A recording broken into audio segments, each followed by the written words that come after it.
I asked my oldest friend from college, some of you know her name is Chrisanne. I asked her for a little bit of advice before tonight.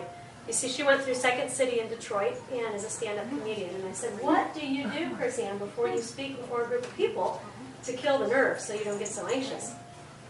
And she didn't miss a beat. She said, well, that's easy. I take a nap and then I down 2 vodka tonics before I go on stage. So I can't do that. So I didn't get a nap today. I'm working on no sleep, and I was not going to subject you guys to me after 2 vodka tonics. And we are videotaping now. So anyway, but in all seriousness, I do want to thank you guys for coming tonight. There are some people here who have known me my whole life. The Gecko has known me since the day I was born. And some of you I just met this evening. Just met Dawn tonight. So some of what I'm going to tell you is familiar to many of you, and some of what I'm going to share you guys don't know that about me. So just bear with me. I actually have kind of a unique background. I was raised by my grandparents. They got me when I was 6 years old, and I often believe that they saved my life. They did what you might call a snatch and grab. My brother and I were living in Kansas City, Missouri, and our mom was single and kind of struggling a little bit. She was having a hard time, had been in an accident, was in the hospital, and we had been left at a home that was pretty abusive and neglectful. And my grandmother found out where we were. They drove to the house, they put us in the car, and she said, you can't have them back. So my brother went to live with his father. I didn't know who my dad was, which was a very big blessing at the time, because I went to live with my grandparents and stayed with them through the rest of my years in school. In 1976, when they got me, they were right at a time in their life when they were getting ready to retire. So they moved back home to the home where they had grown up in, which was a tiny town called White City, Kansas, in Morris County. It's by Council Grove, Carrington. Many of you are familiar with that area. That's where they had met. And like so many of that greatest generation, my grandparents met in 1943, fell in love, and got married 3 months later. Less than a year later, my grandfather found himself on a troop ship in the middle of the Pacific Ocean on his way to the island of Okinawa, serving with the United States Marine Corps. On that island, he lost his arm and almost his life. He came home, and during that next year, my grandparents lost their firstborn child to a disease that today they would have been able to save him. But again, like that generation, they got up, they shook it off, and they continued moving forward. And so they raised 4 daughters in Overland Park, Kansas, put them through the Shawnee Mission School District, and then in '76 they got number 5, which was me. So I grew up in this small town in Kansas, which is a rural farming community, and I did all those awesome things that you do when you live in a small town like that. Played volleyball, basketball, track, cheerleading, was a girls' state rep, student council, all of those awesome things that you don't get to do maybe if you're in a big school.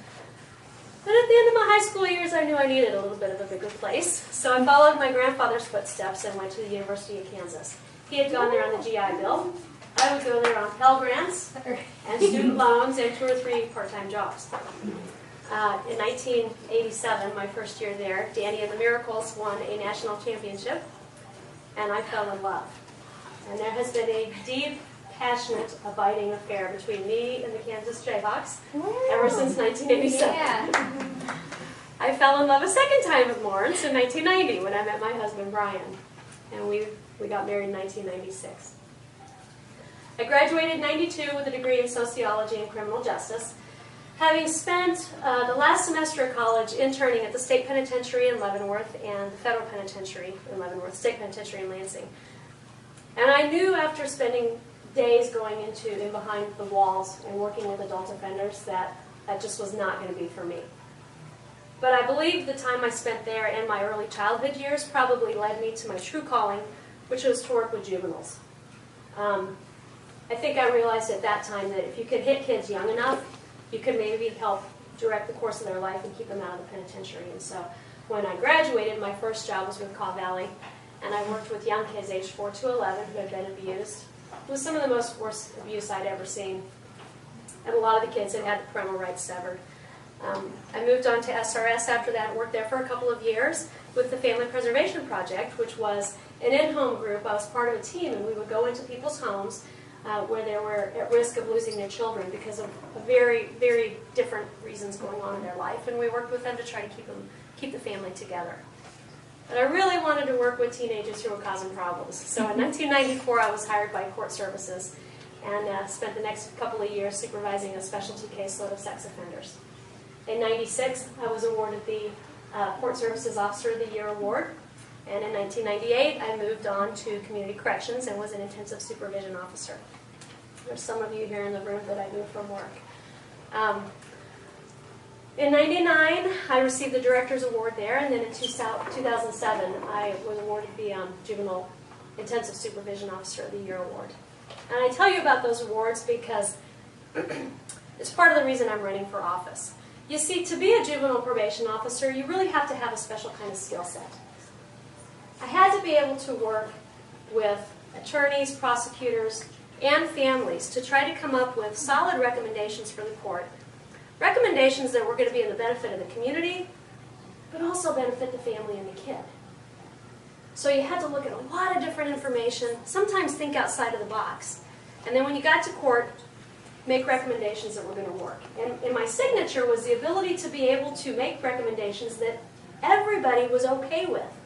And let me tell you, that's difficult to do. I think we need some of that in the legislature. I think we need leaders in the legislature who can sit down and think outside the box, look at all of the different issues that are going on, and pull it together to make the best recommendation for everybody. Not what I want, not what he wants, but what's going to be best for our community.